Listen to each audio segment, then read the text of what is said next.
Alright guys, I'm back with a video. Just got done looking over a lot of the FAQs, and I went through and actually wrote down stuff that I thought were relevant, and I'm going to go army by army. There were a couple that I just was not able to read, so at some point I will try and go back and look over those.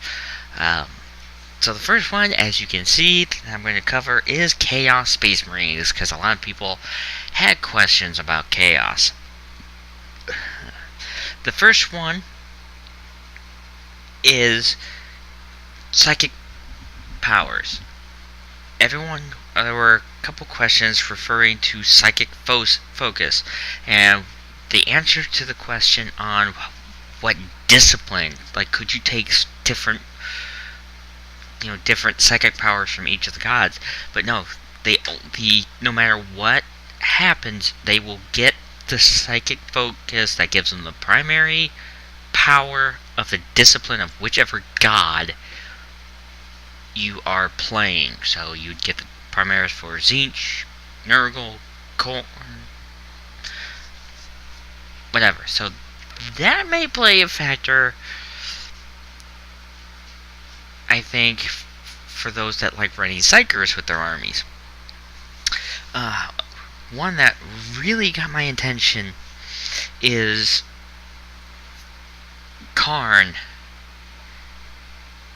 His attacks in close combat, he can still hit on a 2+, even if the unit he is hitting has invisibility on them.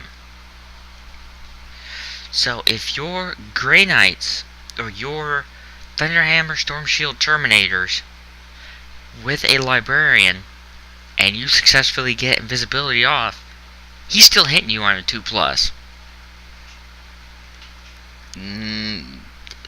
That could really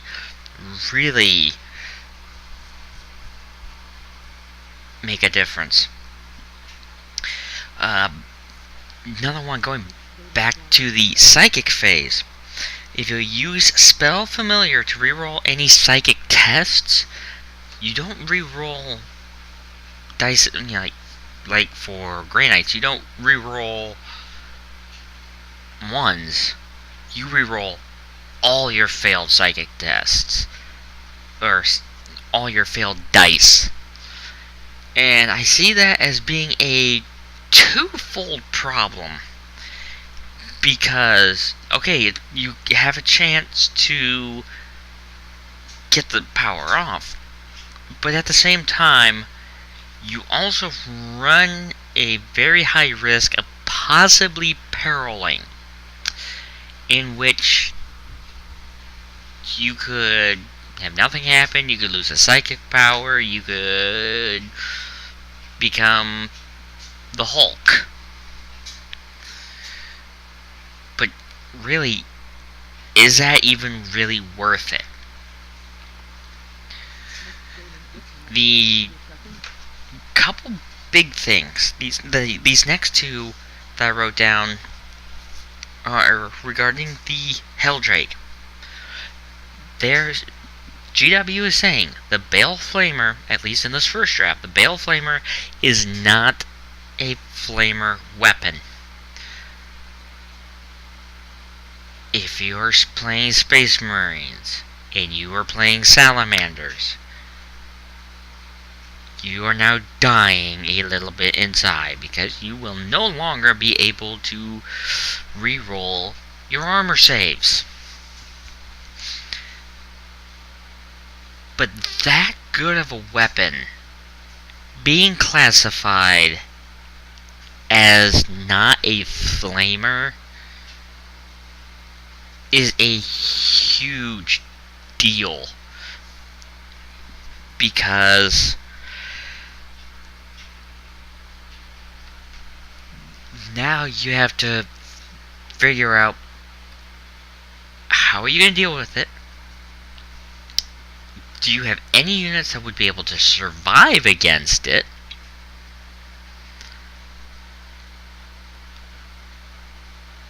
And do you have anything that will be able to, you can use to focus on taking the Helldrake down.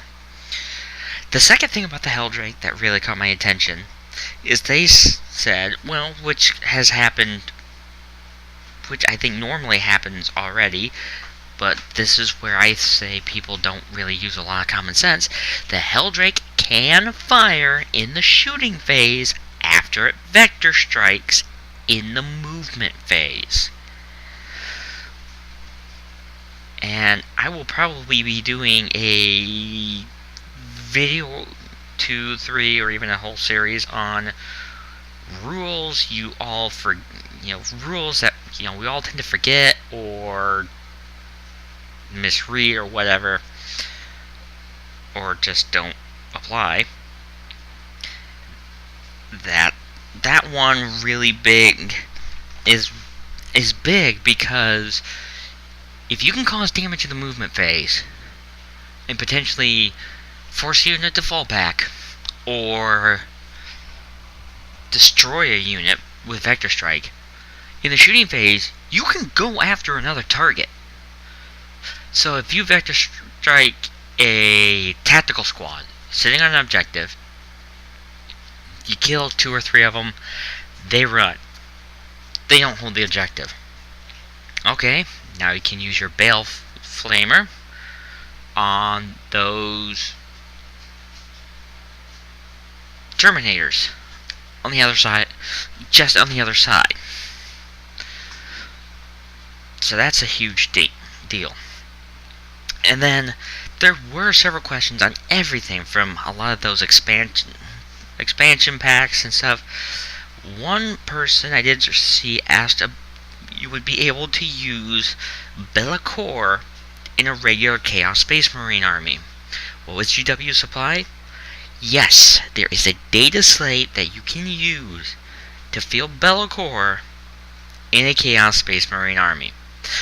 And I don't know his stats,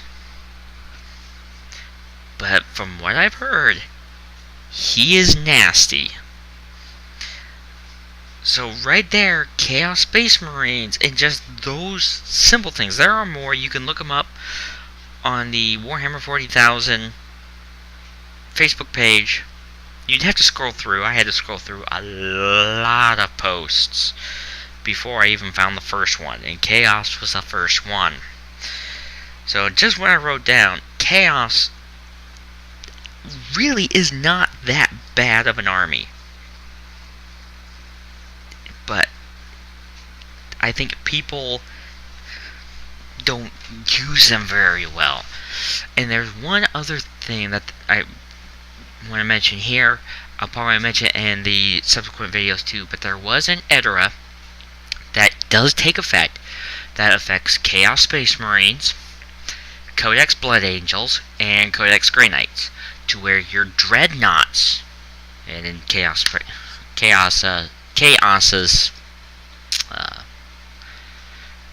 place, the Hellbrute. In the old codexes, they were base attacks too. GW has said no. It's already been updated in Codex Space Marines Codex Dark Angels. I think Space Wolves also got it, my bad. But the base attack for Dreadnoughts is 4 for close combat. That can be a huge game changer, and also at least in my opinion, I think brings a little more of a use for Dreadnoughts. It brings a purpose for the Dreadnoughts. And not just regular Dreadnoughts, the Furioso Dreadnoughts get a good benefit from it. I think Ironclad Dreadnoughts have a huge benefit from it. Hellbrutes get a big benefit from it. And that Venerables would also probably get a benefit of it just because of the Venerable rule. So really, I think Dreadnoughts have been very underrated. And I've played with some Dreadnoughts before, and they've earned their points in what they've been able to do.